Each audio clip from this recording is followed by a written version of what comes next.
put it on the webcam, but now I've got the live stream popping, so Cool. I'm excited now. All right. Get Okay. it and official. So give me a second here.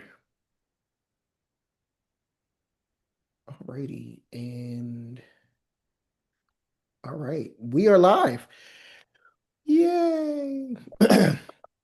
Okay, so hey everybody, welcome back. We are live once again on the Track Tribe live session, coaching session. I'm here with Coach Trent Deadmond of Altamont High School. Woo! I'm excited. Thank you for joining us, Trent. How are you, brother?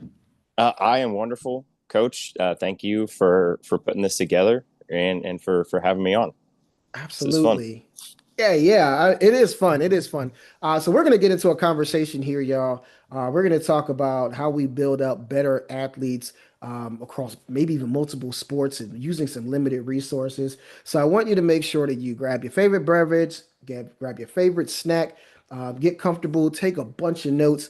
If you have questions, please, by all means, feel free to throw them in the chat. We're live on YouTube. We're live on Zoom. We were in the Track Tribe. If you got any questions, even if you're on Twitter, feel free to throw anything out there. Matter of fact, throw some curveballs at him just to see if he can answer this question. I'm just kidding. Let's Don't do it. mess him up. Let's do it. But we're gonna have some fun here, and we hope that you get a lot of value out of this. I don't want to waste any time, so I'm gonna open this thing up like I always do with this simple question, Coach. So tell us a little bit about your program. Tell about a little bit about your philosophy, who you are, the nuts and bolts of who you are, and your program. Right. So I'd love to hear that. What is it about you, and who are you, and what is your program all about? Yeah, right on. So I'm in.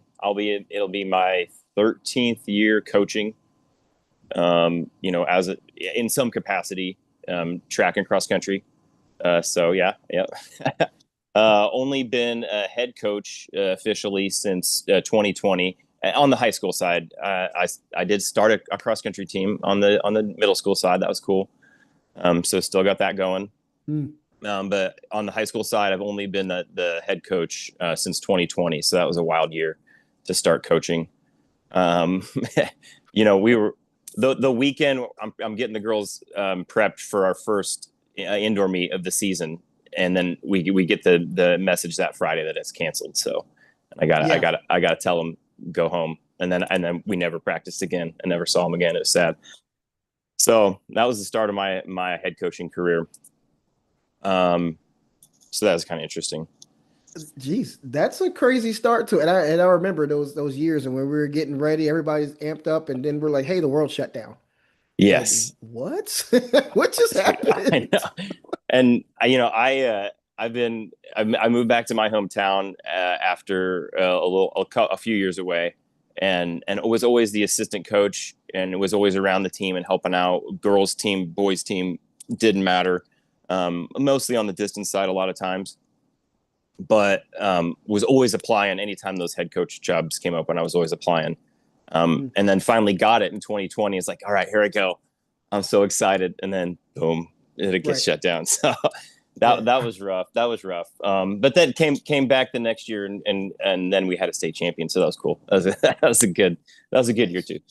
Yeah. It was So hurry up and wait, right? exactly. So anyway, the coaching journey to head coach, yeah. So now transitioned to the boys head coach now. So we've got a awesome new girls head coach now. So I've been the boys head coach now since 22. Um, and so we're coming into like the first year of like the freshmen that kids that I've had since Mm, freshman, and or they don't know any different as far as coaching goes. So right. like I can say it's like my program now, so to speak. Uh, I don't like to like my, it's ours, I like to use the my word, but anyway.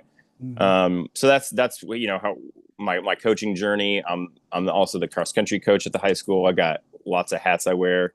I'm doing two teams in one season. I'm doing a junior high team and the high school team, and then I'm doing the high school boys on the track side. So Holy moly. yeah, well, we're a small town. Everybody's got to do a little bit of everything. Right. Yeah. I mean, So as long as it's not dairy, like that show, Welcome to Dairy. As long as it's not dairy, we're a small town type of that, we're yeah, okay no, here. No, we keep it PG and we're good. All uh, right. yeah, it's no, it's fun though because especially like some of these kids on the because if I'm getting them in cross country as fifth and sixth graders, by the time they're seniors, I've seen these kids for 8 years. Mm, So I really get an opportunity to coach them up and see them grow and mature and progress. And yeah. we've had some really good success stories. That's been fun. Dude, So that's an amazing advantage it kind because, of is. And I'm the PE and I'm the junior high PE teacher over there too. So it's like I know like I've got stats on every I can tell you their broad jumps. I can tell you their verticals. Like I got stats on all these kids. yeah, So I'm like, all right, I know who's coming up. I know who I got, who I can put where in a few years, I do. that's insane. You know Yeah. what? It's crazy because I think that I can play the long game. in that part, it's like, yo, you got years to stack all their miles, especially at cross country, right? Because cross country development is stacking miles over years, right? And you just get a Totally. little bit better and better every year. But Totally. that had that advantage from the middle school all the way up, man. I would like just Yeah. fight a polar bear for that type of advantage, right? Right. It Um, is. Yeah. Shout out to Coach Beery, Brandon Beery. He said, it's like they get a PhD. He's like, it's like 8 years. It's like 8 years in the program. It's like, that's kind of true. That's a fun yeah, analogy to think of it that way. right. Yeah, And some and of these kids do by that, these kids that when they're seniors, if they're going to like, we've got a freshman, he went D1 at Eastern this year. He's our jumper, our mm, state champion last year. Like he's become a student of his sport for real. Like yeah, I coached myself out of a job. Like by his senior year, like I can't help you, man. You need to go talk to your college coach. By now, like yeah. that, and you want those kids to get that good and to want to know about it. Right. That's an exceptional way to think about things, rather, I should say, because you do want them to be able to move on to the next level and continue to challenge them. But Yeah, they shouldn't want to have to stay with you for the rest of their life, right? no, You want to coach yourself out of a job, and it's like so. yeah. Let's talk about this. You should progress beyond me. I hope for real. That Yeah, part, right? So let's yeah, switch yeah. gears here a little bit. So I want to go. You talked about having an access to the middle schoolers all the way through the high schoolers, right? And now Hmm. your track program's running, you're a head coach, and now you've got your first set of seniors coming up, right? This I'm going to tell you right now, you're going to cry like a baby when they graduate. Right? It's Oh yeah, inevitable, oh right? yeah. Um, but let's talk about those systems that you already have in place, right? So we were all rolling here on the premise of the simple systems that you do have in place because you Right. have to have a system in order to be successful. So, what does that really look like from week to week, right? And you talked about Coach Beery working with you, right? Yeah, What does that system will look like? What are those conversations like? Kind of walk us through maybe even some examples of how you structure these programs or these week to week plans for your athletes. for sure. Yeah. Well, I'll jump back to when I started, like going back to that 2020 season.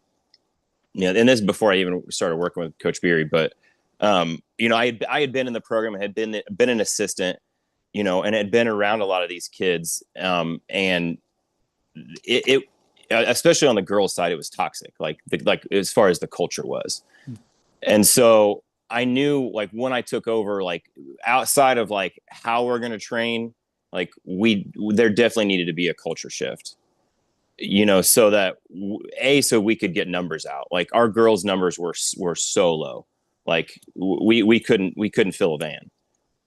Like there Mm, was like three girls out by the end.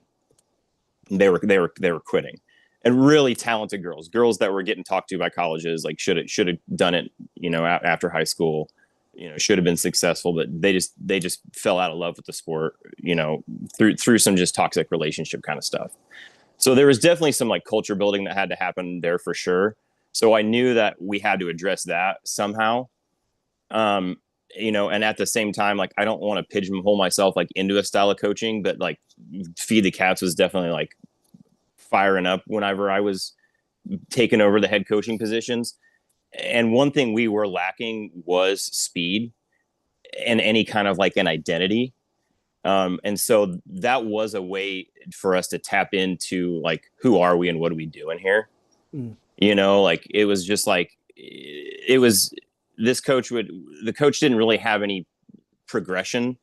or any rhyme or reason behind why they were doing anything. And it was like, we've got to give ourselves some purpose and some meaning, Mm. and so by writing stuff down, recording, ranking, publish, like they weren't taking any times in practice, they weren't tracking PRs and progressions and stuff. Like it was almost like a workout club. Like Mm. they were just doing stuff to do it. It's like, no, we're a track team. Like we compete. We're chasing performance here. So let's start looking at numbers. Let's start actually, like, are we getting better? Other than just at meets where we're running to the ground. Mhm. Like everybody's got 4 events every single meet. Like that 2 mile girl doesn't need to also run the 4x1. That's stupid. Like, what are you doing? So there was that kind of stuff going on. As like, we've got to give ourselves some purpose and some meaning here. Wait, did you Um, say the 2 mile girl was running a 4x1? I got into it with this when I was the assistant. I got into it with this coach, and I was like, "What are you doing?" She's like, "She needs to do this for the team. She needs this for the team." I was like, "Okay, well, would you have one of your 100 runners run the 2 mile for the team? Like, come on!" Like she was like trying to punish this girl or something like that. Oh, That kind of stuff. So like I gotcha. said, it was toxic. It was toxic. Mhm. So it's like we got to change the narrative around track first of all, like with these people, with these groups. Right. So then COVID almost became a reset because, then come around to 2021, I get a bunch of freshmen and really talented girls, and some of them who had lost their 8th grade year, and were like ready to get one back, and we're ready to work. So by the time we were coming back into a full season in 2021, we did have a positive culture and we were heading in the right direction. So what was the catalyst for that positive culture? And then, what does that look like? How are you getting things to work for you week to Yeah. week out? So then looking at the nuts and bolts, and I'll start trying to pull some stuff up here as well. Just looking at like some weekly things. Um, Definitely we had to keep it simple. Because I had a lot of new kids, like kids that were new to track, kids Mhm. that didn't have like a track language or a track background, or it wasn't a positive one or a productive one. You know what I mean? Like they just didn't know like what it really was, especially on an event specific level. So it was like we've got to teach them these things in a simple way, and you've just got to give them like language that they can understand. Right. So here I don't do a whole lot with spreadsheets. I do it with data, but when it comes to like programming, I just like make it look easy for me to read. So I just make my notes kind of like a presentation style. So I'm gonna try to pull these up for you. All right, screen share. Here we go. All right, can we see that? It is starting to shine. It is starting to shine. All right, and if There I we need go. to zoom in on anything, you know, we can get a little more granular. So there's just I just make myself a little weak, and so on the student side, like I'm not giving them a novel of like every single rep, every single pace, and we kind of deal with that day of. I just give them the theme for the week, for the day. um so it's kind of like a recipe. Mhm. Each day we have a daily recipe, I would say, and then like here's what we have each week.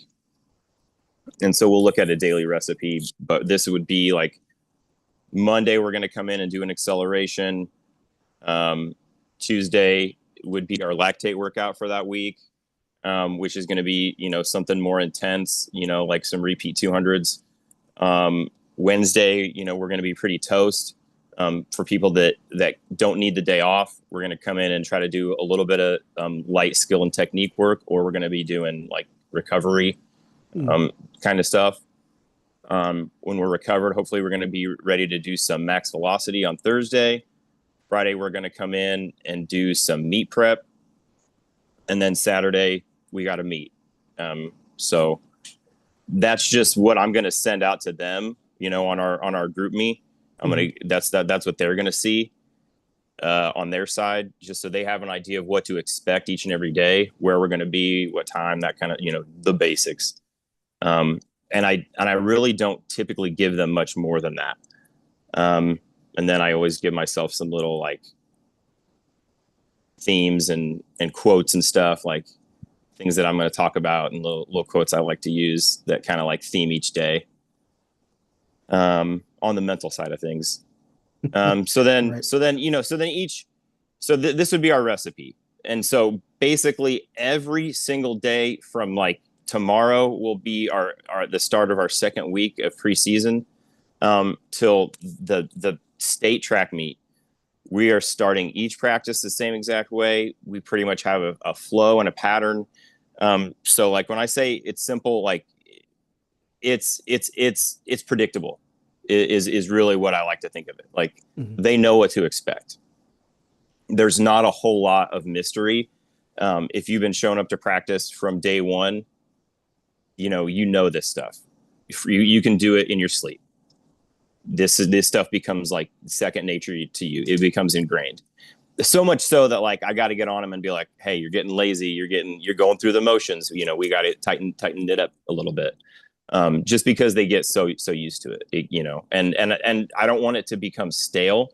So, I spice it up every once in a while, mix it up sometimes. But like I said, they definitely know what to expect day in and day out. We're going to start with RPR.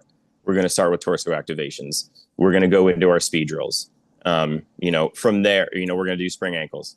From there, it might vary a little bit just based on the theme of the day. But there's definitely like a pattern and a rhythm to every kind of day. Like they know what to expect on a max V day. They know what to expect on a lactate workout day. There's not a lot of surprises. And like I said, I'm not necessarily telling them, in the pre-week sim, like, hey, we're doing, 40-yard dashes.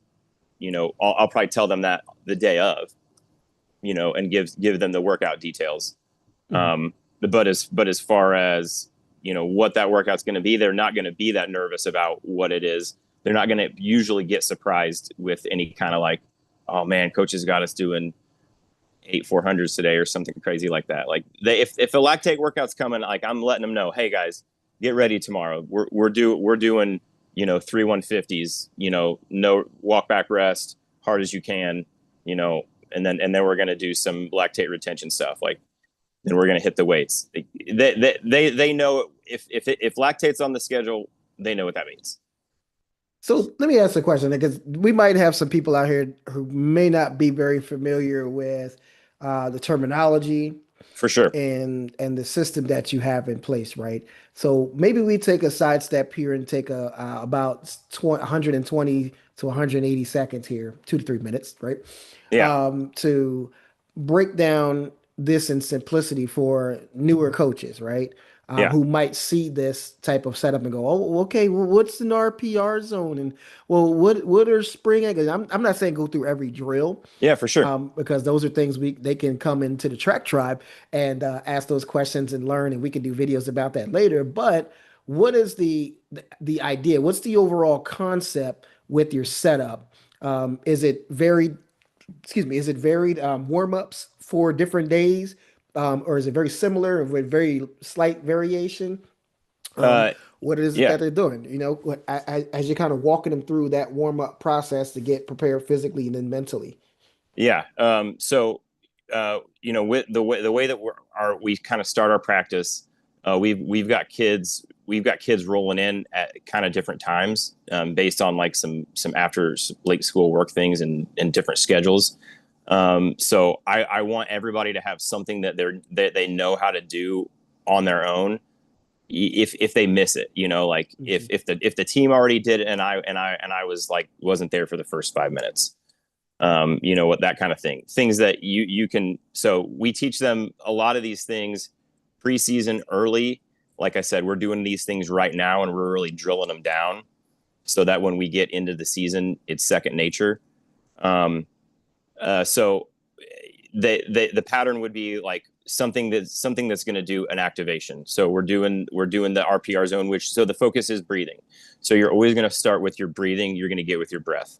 no matter what it is that you're doing, whether we're at a practice or at a meet, and no matter what the workout is that day.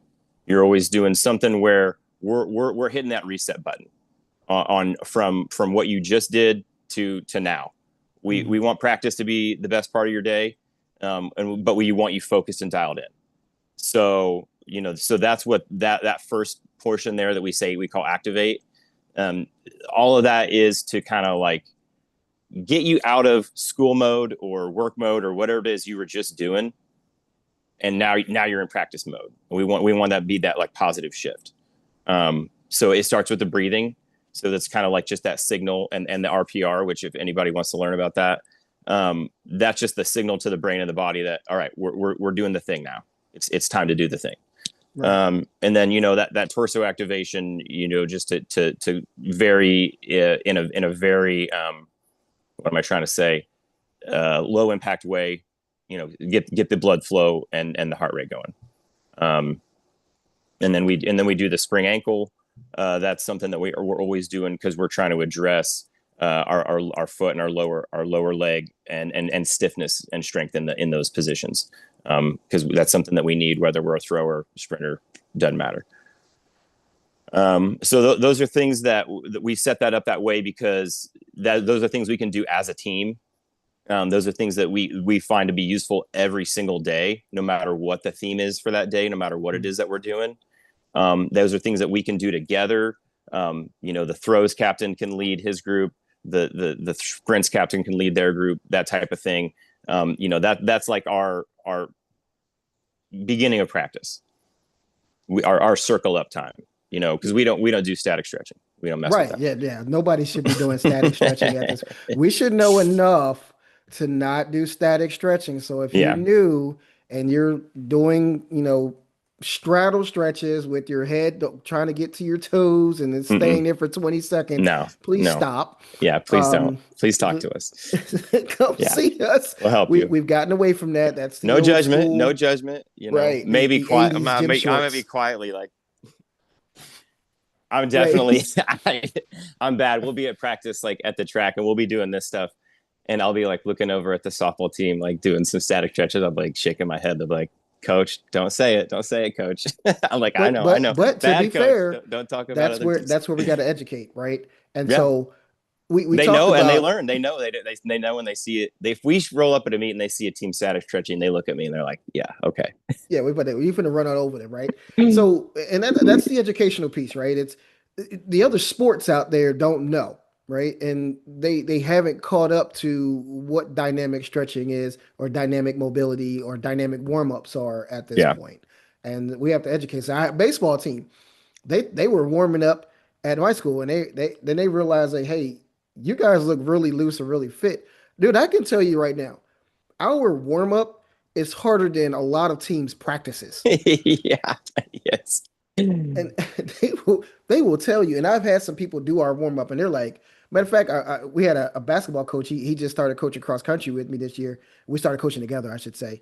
And he went through the warm up, and he came and whispered in my ear, "Coach, I want to cuss you out right now because this warm up is so hard." And it was just the warm up, and the cross country kids are like, they're laughing and joking, they're cracking up.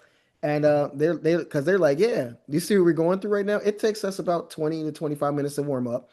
On a big one anyway, because it gets kind of cold down here sometimes. But all that to say, if you're out there and you're still doing static stretches, please take off your tube socks, put away the 1980s gym shorts, and come to the future. Okay, we got new stuff for you. Yeah.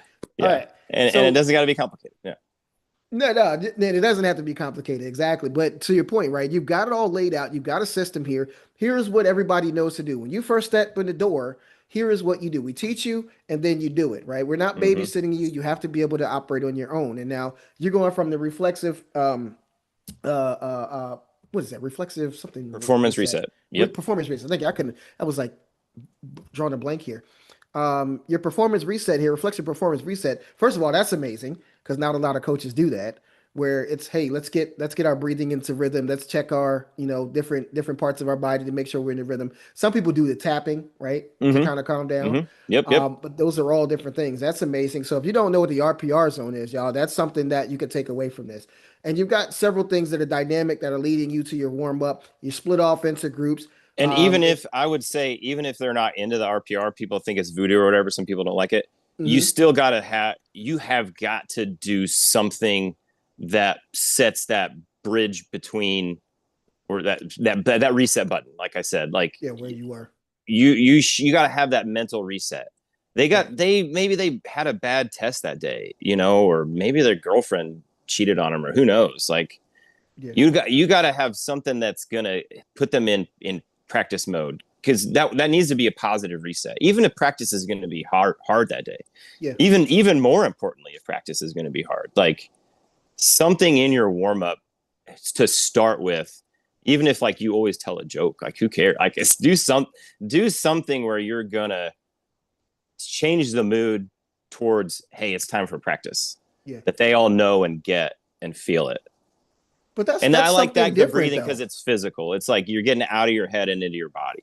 That part. And the real reality is that's sports psychology, right? Yeah. But also you're training your body to get ready to perform.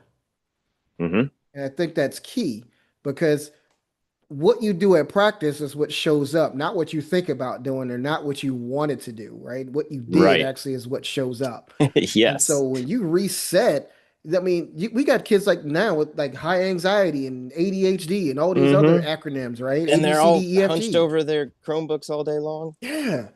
And Yeah. say, hey, We gotta reset, come we back gotta outside, yeah, we right? gotta Okay, stand tall and breathe. that part. Yep. I love it. All right, so we you got a whole system here. This is what everybody Mm-hmm. does. And They it's come exactly out, what they we know do exactly what for a to do. meet. So they, like what we do in practice is we're gonna do in a meet. So Right. when we get off the bus, what do we do in practice? You're doing the same thing. I don't care if it looks different. Yeah. Get down on the ground and do the same thing. Exactly. Because you don't do anything different. You start changing stuff up, and then that next thing you know, you're thrown off, right? You throw off Yep. your routine. So, what is it like, right?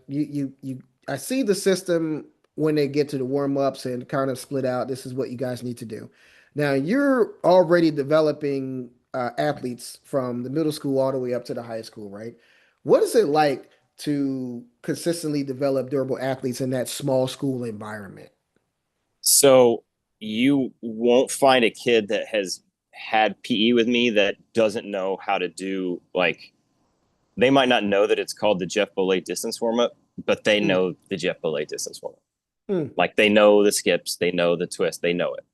Like they know the speed drills. They might not know if it's speed drill A or B, like they might not know what they're called necessarily, but they've done them like twice a week in PE for 8 years. mhm. So and then if they're if they do cross country with me as well, then they're hitting it even more. So we're definitely I'm trying to ingrain movement patterns into as many of these kids, even if I'm never going to coach them.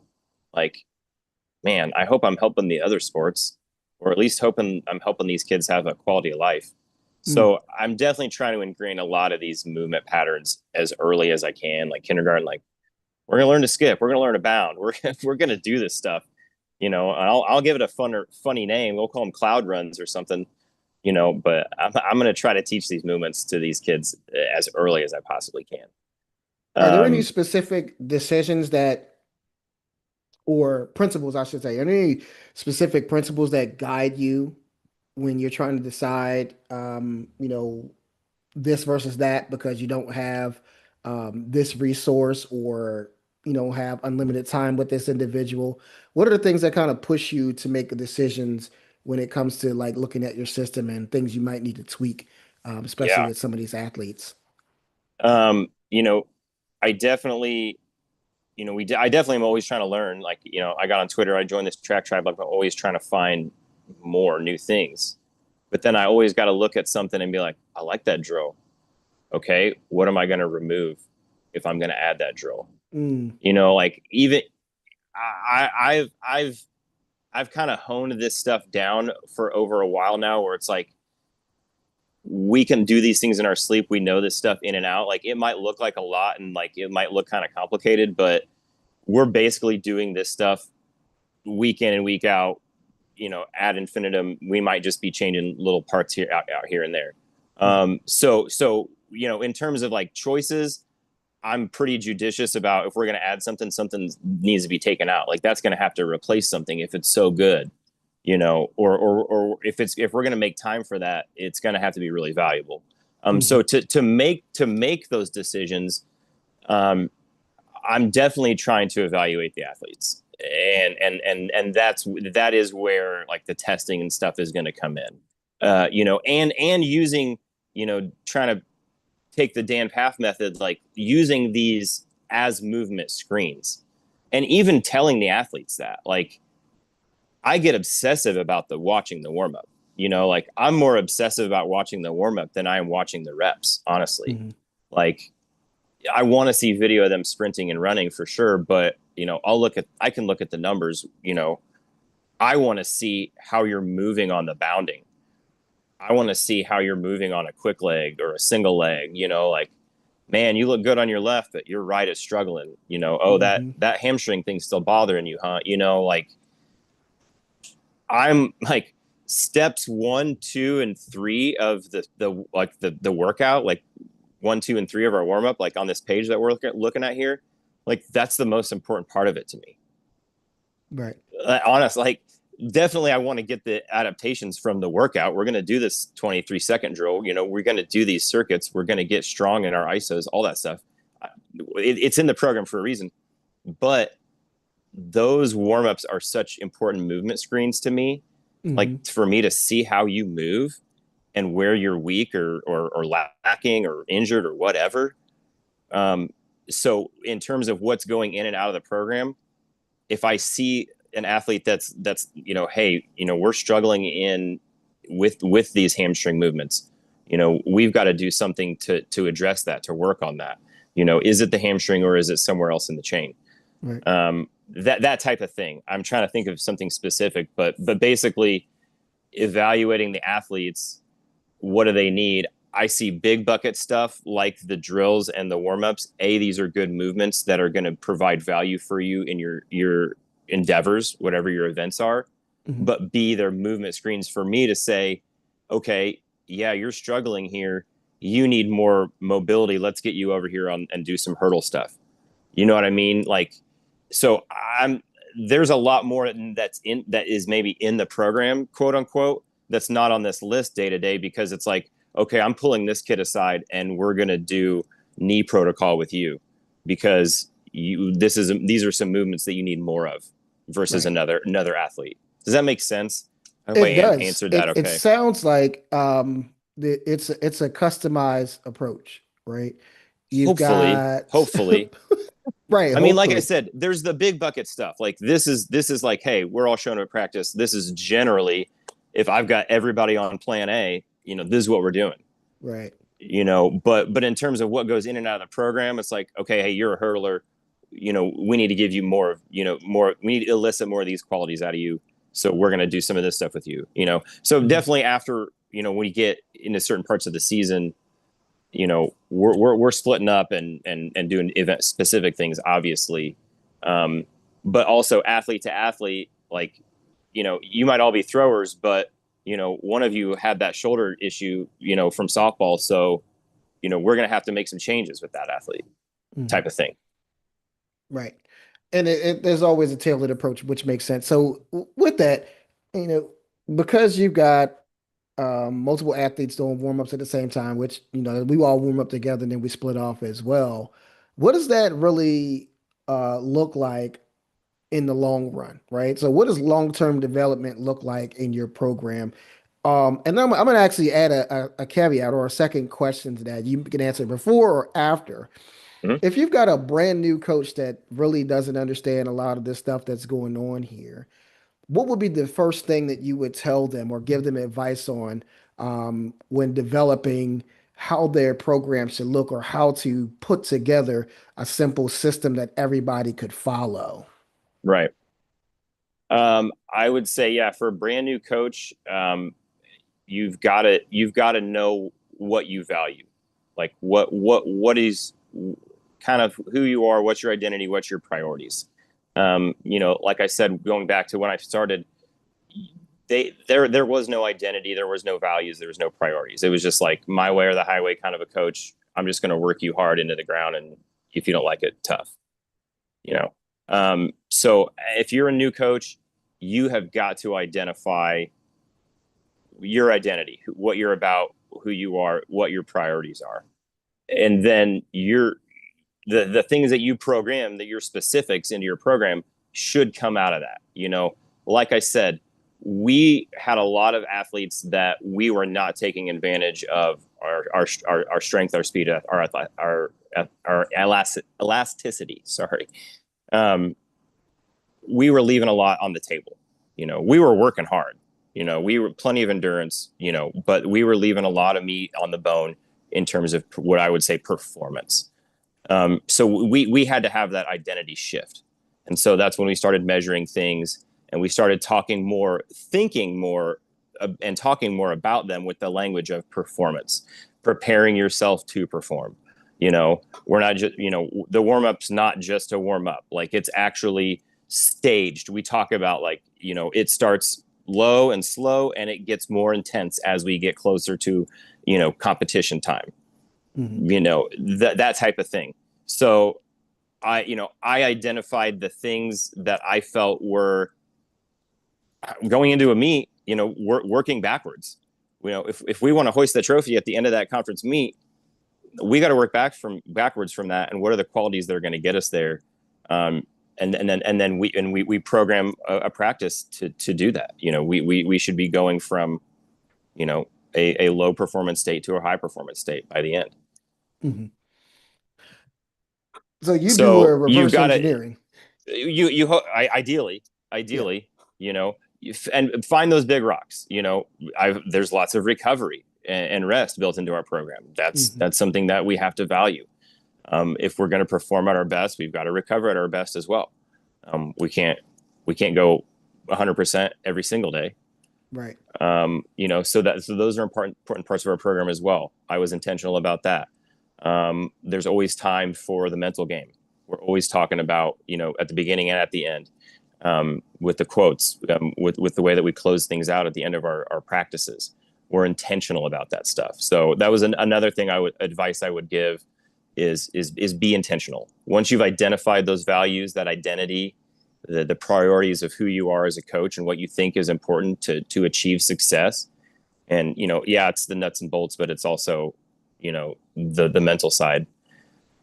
Then you can start programming. Right. And make sure you have those big rocks in there every single day. Like and all year round. We definitely try to periodize as best we can. But all things are in our program all season long, all year long, especially if you're with me for cross country, because you get me all year long. So we're going to sprint every single week. We're going to do something distance. We're going to do resistance. That stuff's going to be, those qualities are always going to be there. They might be in different values, different amounts, different emphasis, but everything's always there all the time. I've noticed a theme, and on our last episode with Coach Billups, if you haven't, guys, check that out. Make sure you go and check that live out. That was a really Wonderful. powerful session there. And one of the themes that came out of that conversation was integrity, right? And so I hear Mm-hmm. two more eyes coming through your conversation, right? That's the identity or the identification of who you are, right? So we've got integrity, then we've got identity, and there was a third one. And you know what? I'm gonna hold off on that because I think I'm gonna save that for later. There's a third one that popped up, and I might even put that in the track tribe. You know what? I'm gonna hold that last one. I'm gonna put that in the track tribe and go, hey guys, here are the three eyes that I'm hearing right now from the conversations that lead to programs, and they seem to be crossing all the programs. So if you're really interested in learning what that third eye is, you have to get in the track tribe. I'm gonna make that a track tribe exclusive. I like it. I like it. I like it. As it But yeah, should be. so right, yeah, you can't get everything free. No, I'm just kidding. It is free anyway. It's the tribe's free, y'all. Come on in. It's on the Get school in the tribe. SKOOL. Just look for the track tribe or follow us Get on Twitter. get in the tribe. Um, so we're developing our long-term athletes, and you've got the integrity in your program, and you've also got identifying the right things that matter in your program. Your identity matters here, and so you've got a wide range of responsibility, right? From middle school to high school, and you've got all these different types of kids at all these different levels, right? So one thing you did mention earlier was that you got into a passionate conversation with someone over the athlete load, right? And Yeah. what they were performing on or what they were working in over the weekend. How do you manage that total load for your athletes, especially like those multi-sport athletes? How do you keep them healthy and moving forward while at the same time getting the results that you really want to get from them and knowing when to push, when to pull back, what things are telling you that you need to pull back on this? How do you handle all that, especially with the wide variety of children and athletes that you have to deal with on a consistent basis? Yeah. Yeah. That's tough. And that's a good question because I mean, especially when you've got those very, very talented, elite level athletes. Um, I think back to the first state champion we had, and any state champion, it's not me. Like these kids are freaks, they won the genetic lottery, and where I'm just lucky that I get to work with them. And so there's a perfect answer to that because what's the name of the game is to try to keep them healthy. Because you think about those good athletes, they're probably not just in track; they're probably in another sport because that other coach wants them too. They're probably Mhm. doing maybe AAU ball or something or travel teams on the weekend. So, yeah, my calendar might say, yeah, you got the weekend off. But their calendar says, no, they got a tournament on Saturday. They got a tournament on Sunday. They're traveling, and they might be trying to do their homework. So, um, yeah, I've got to be super upfront and clear with those athletes. We've always got to be having those conversations constantly. It's not just like a one and done thing of where are you at, when are you there, and what are you doing, and we'll be if we need to be the ones that rein it back. Like I'll adjust my workouts because I know you're not going to adjust your schedule, Mhm. kind of thing. Like I'll be the good guy. I'm not going to come down on you and be like it's my way or the highway because I don't know. You only get 4 years to be a high school athlete, and I don't want these kids to make. I wish they would choose my sport and I would be the primary, but I'm a small town coach, and I'm used to just I'll take you when I can get you. We've got girls that will come and throw in their softball uniforms right before the right before the meet, and then they'll go play the softball game, and that's cool with us. Like we'll take you. We'll take your throws. You're still on the team. We wish we got you all the time, but we're glad that softball gets you too. Like you're a high school kid, you should get to do as much as you want. Yeah. You got your whole life to make those decisions. You'll specialize in college probably, but some of these kids, they're busy. And so I'm the one who'll be like, yeah, you can take Monday off, or Monday's a light day or a recovery day, or, we're working on some low impact skills or something, because you can't handle the workout with everybody else. I've got to give you the rest day that you're not getting elsewhere. Mhm. So very, very conscious with those athletes, and having those open lines of communication is so important, I think. And I fell into that, like I was like with this kid when she was a sophomore. Um, we were doing some cat jumps, and I think I pushed her just a little too high, a little too far, a little too soon, got a little too excited. She was doing AAU ball all weekend, and so she ended up missing part of the season, and she didn't get injured immediately after those jumps. It was a couple weeks later, but I just realized, like, in that moment, hey, maybe I want to do these things with this athlete too, but she's not getting rest anywhere else. I've Right. got to be the one who maybe pulls back a little bit. Yeah. Maybe she's capable of those things, but I've got to be cognizant, yeah, of her load. So that's super important, with the athletes that I see, I know they're not doing anything else outside of me, then I'm aware of what's going on. But especially those athletes where they're in other sports, hey, what'd you do this weekend? Yeah. How many minutes did you play? For real? How do your ankles feel? Okay. All right. We're taking the day off today, kind of thing. Right. Maybe I want them to do that workout. but I got to be the guy that says, all right, I'll give up my precious thing because I'd rather you be healthy and play the long game. Right. And that's the love for the kids, right? And It is. I feel you on that, man. I'm gonna tell you, I'm gonna I tell a want quick him to story. quit that AAU ball. Come just run track for me only. But yeah, That part. Yeah, I had a young I lady got shut this my year, mouth. and she was I we got her for cross country, and she didn't have any, coaching the previous year, and they had never really had a full-blown cross country coach. And I got her, she was like a 26-minute kid. Of course, she's a senior this year, unfortunately. And we were training, I'm getting her together, and over the first couple of meets, she went and dropped 3 minutes. She went from 26:40 something to 23:03 Wow. in less than a month because she had never had really any training. That Wow. weekend, she went and because she played AA, or not AAU, but it's like soccer, whatever, or football as they call it, like, Mm-hmm. football, right? And some kid slams into her and she injures the left side of her body. Now, she was on pace, again, she was on pace to run sub 20. That's how much she was moving and progressing. And I think she would have broken the school record had she not gotten injured in that soccer game. But she kept trying to run on it. And eventually I just sat her down. I was like, I love you. I can't have you trying to hurt yourself. And if your soccer coaches won't sit you down, then I'm not going to run you. And I didn't run her for like a month and a half, because until she like finally felt better. And she ended up placing in the top 10 at the county championship.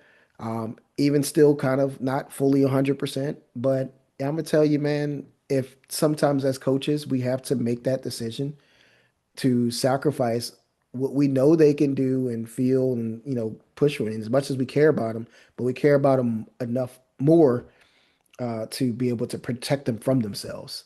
Mm-hmm. Listen, I'm willing to just sacrifice this because I think that your value is way greater, and I'm concerned about the longevity of your career, Yeah. right? And Well, I've so, got a freshman now. Like he's wanting to push his mileage, yeah, and I gotta be the one who's like, you gotta play the long game here, man. Like you don't want to top out early. right, Where if you hit your ceiling now, then where do you go in college? Where do you go by your senior year? You know, home. you go home. You go home. Going home. All Yeah, right. man. So I It's know like we're you got kind of your whole winding life to down run on flat. time here for a second. So I do Yeah, have just like a couple more questions here. Then I want to make sure we get those in. When athletes start making progress, right? And ironically, you gave me a great segue, right? So when athletes start making real progress, how does your system adapt to their elevation? that's a good question. And again, like with all things, you like to say, it depends. Athlete to athlete. Uh, Ideally, you hope, especially with some of these kids that have these PhDs, so to speak, in the program by the time they're seniors. Like I said, like our jumper last year, you know, hopefully I helped get him. I don't say I, we've got another coach who helps with jumps too. We got him to where he was by his junior year and he was getting recruited, but, between the summer before his senior year, he was going up and doing he was about 45 minutes away from the college he signed with. So he signed early, so he was doing workouts with them and stuff and getting some training that he needed that we weren't necessarily able to get him. Mhm. So you do hope that you have the athletes that are a capable enough themselves to be students and to learn and to take it on, you know, and want it, and the ones that make it to that level usually are that way. But then at the same time, you still have to level yourself up.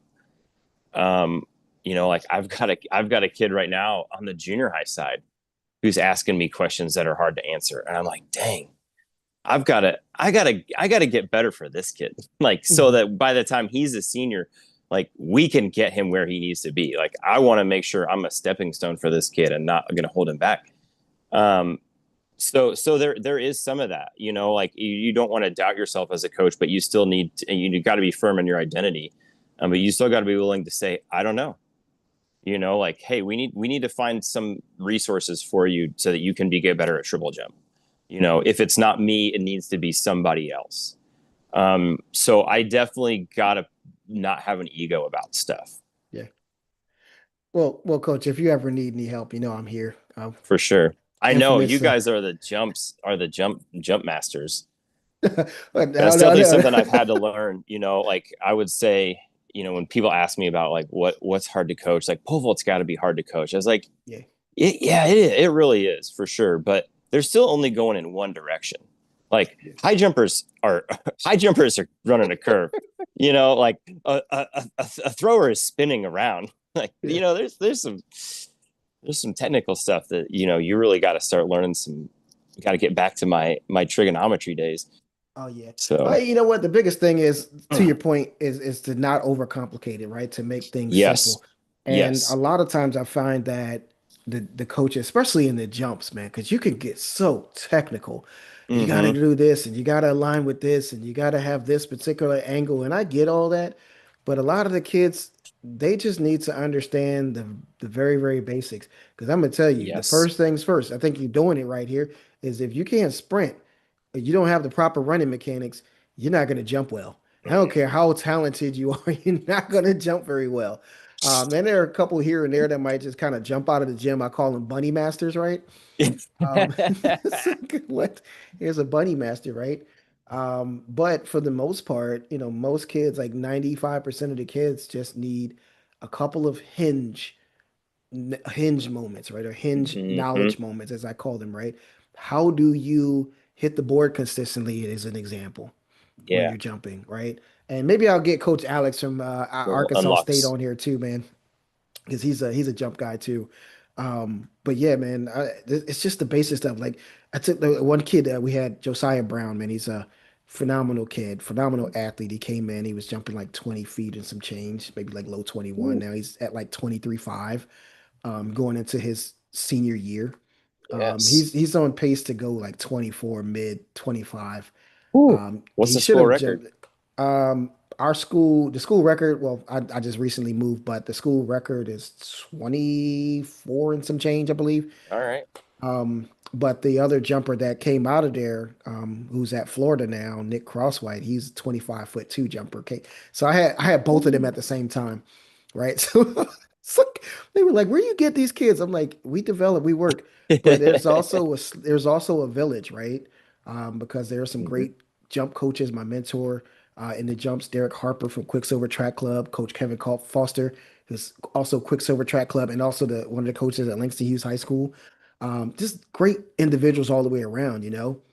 So when I look at that, I go, hey, what's the simplicity around this? And how can he make this as easy to understand for the athletes as possible? And that's the way I approach the jumps, is just try to make the little stuff simple. So like you have your systems, those I have my systems, right? And so all you have to do is really find your system in the jumps, the things that you know are like the hinges on the door. What are the one to three things? Because most doors have like 1 to 3 hinges.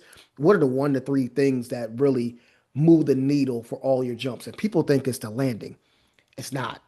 It's actually your consistency on the runway and then your Mhm. takeoff, right? Those are the two things that will get you the furthest out of all those other things, right? And then you can get into everything else. But Yes. anyway, No, I like that. No, yeah, that's such a good analogy, and that makes perfect sense. And like you said, it's a good one because it's that light bulb moment for them. It's that hinge for them because it'll be that cue that you give them that they hear it and then they also can feel it. yeah, And so I think try to bring it back to full circle, because I don't know how well I made this seem like a simple system, but you know it might be complicated on the back end. To us, like there might be a lot of input in for us as coaches as we're learning it. hmm But we've got to be the funnel to break it down to them, so that we just give them, like you said, those three few cues or hinge moments where they get it. So right, like, yeah, maybe like I know that there's a whole lot of, math and physics involved here, but it's the same math and physics for everybody. I can make it simple for this high school kid to get it. Right. So yeah, maybe it's complicated on the back end, but what they see is very simple and very basic. And yeah, I just do this and this. Coach told me that, and that's how I get my jump. Right. So yeah, it's not necessarily that the system in and of itself is super simple. It should be, once you establish your values and those are clear, then it should come together for you simply as a coach, we hope, once you know what's a priority. But for the kids, we just want to show them, we want it to seem easy to them. Mhm. We don't want it to be overcomplicated to them. We don't say dorsiflex, they don't get that. Just say point your toe to your knee. Yeah. Well, I'll say it too over and over again, but I'll explain it over and over again too, right? Yeah. Yeah. And there's a different listen. If I'm when I coach the little kids, I had my younger ones. We were doing like from 4 all the way to 14. Before I moved up to the high school, we would go, hey, pull your toe up, point it towards Mm-hmm. your knee, right? Mm-hmm. And that's the only thing they understood. I was like, hey, make Mm-hmm. your toes like an L, and they go, Yep. huh? It's like, Ride your bike with your toe up. hey, Dad, that's it, right? So, and sometimes, you know what? I The always irony look for behind good it, cues. If I hear a good cue, I'll write it down. That's a good one. I that's like. it, man. But the irony is, the older we get, we try to get more complex. But we need to be even just as simple as a third grade education, right? And Mm-hmm. I'll tell you, if coaches, and this is a key here, and I'm pulling it out for you here, those of you who are listening, simplicity is key to success. Because if it's too complex, nobody's going to get it, and they're not going to do it very fast, and they're not going to go very far with it. And so the simpler things are, the easier it is to pick up, the faster people can do it, Mm-hmm. and then they can get better at it. And There then you is and then you can add complexity because you've made it the entry is so simple and so low. Like, so yeah, like right now it's super basic. It's XYZ. We're doing the same thing every single day. Like, I hope they get kind of bored with it, to be honest with you, like by the right. time we get to February. So that then we can start adding complexity. It's like, yeah, now we can start doing, like, you guys have built the general prep, the physical prep in, like we've done the work. That work continues, but just in different ways. Now we can start adding some variations. Now we can start adding in some changes to those movements that you guys have learned and ingrained now. Right. So you can introduce the complexity, once they've learned those movements and have mastered them.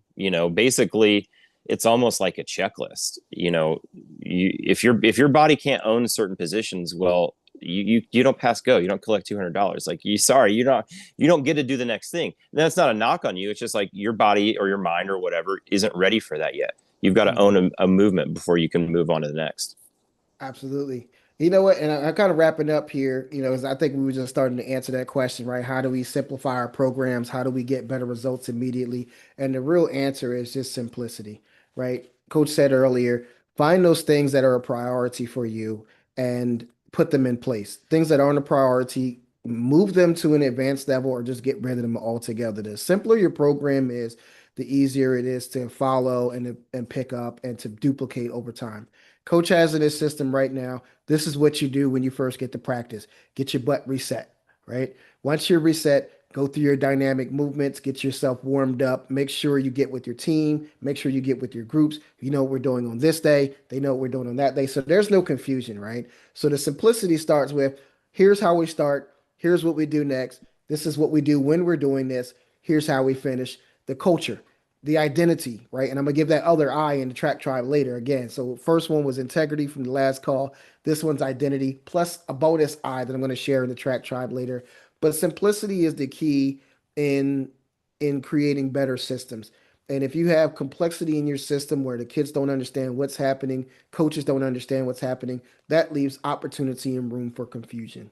I am Mm-hmm. going to offer something up that you all may want to dive into. It's a little bit of an off tangent, if you will, but it does apply here. There's a book in learning and development that I've read, and I've found it absolutely fabulous and mind-boggling. It's called The Talent Code. Mm. And Yes. the book focuses on something called deep practice.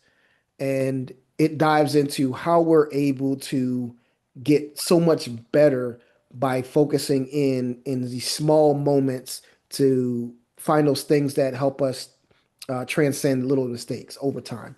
That's me explaining it very horribly, but I'm going to tell you right now that book is phenomenal, and it actually focuses on the Brazilian athletes, the soccer players over there, and how they got so good. They're like musicians, how they got so good, but it applies to track and field. And so I'll give you a prime example real quick here. Like when I have my jumpers, I make them stand still for a moment before they approach the runway. And every time they approach the runway, I want them to feel what it's like to be in that moment and focus on every single step that they're taking down that runway, just the steps, right? Not the breathing, anything else like that, just the steps. You go back the next time, what is it about those steps that could have been improved? And we might take that drill just over steps alone. And so they can feel what it feels like to be on the runway and they know instantly when it's not right. And I don't even have to adjust them half the time. They're like, Coach, that didn't feel right. Let me try that one more time because I feel something's off. And they'll make the adjustment. That's an example of how that deep focus works or that deep practice works, right? And it's amazing how much these kids will pick up in that, right? But And yeah, that I'm, and I'm that comes from excited. routine. That comes Yeah, from routine and repetition. You know, exactly. how many times you have like a freshman who comes out and they're like, "Oh man, I suck at this." It's Yeah, like, dude, this is your first time doing it. right. You did it Come on, twice. man. You gotta, yeah, you did it twice. You gotta rep this out. You know, I've been doing this for 40 years and I still suck at it. Come on, you gotta, Yeah. gotta rep it out.